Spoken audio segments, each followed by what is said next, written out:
fi waadhaan madda waan xiqqoo takka. Oromoo jechuun maali? Oromiyaanoo maali? Eessa? Gaafii lamaan tana qofa. Oromoo jechuun maali? Oromiyaan eessa? Waan jirurraa hin dubbadhu. Oromiyaan biyya biyya Oromooti. Oromiyaanii guddinnisii dhiifamaa deero. Guddinnisii kaaree kiiloomeetira 600 Oromiyaan.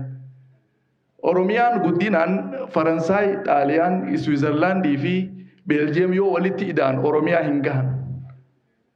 Biyyi afuran Awurooppaatu yoo walii ida'amtellee Oromiyaan geessu. Oromiyaan tana xiqqeessa nuti immoo biyyaa jennee falmanna. Oromiyaan tana kaabaan uummata Agaw, Amaaraa fi Tigreedhaan marfamti. Kibbaan Keeniyaa fi Soomaaliyaa uummata kibbaatiin marfamti. Bahaan Affarii fi Soomaaliidhaan marfamti. Dhihaan immoo Banishaangul, Gaambeellaa fi Suudaaniin marfamti Oromiyaan. Hanqana himachuu danda'u qaba dhaloonni keenya Oromiyaan maalii gaafa jenne jechuudha.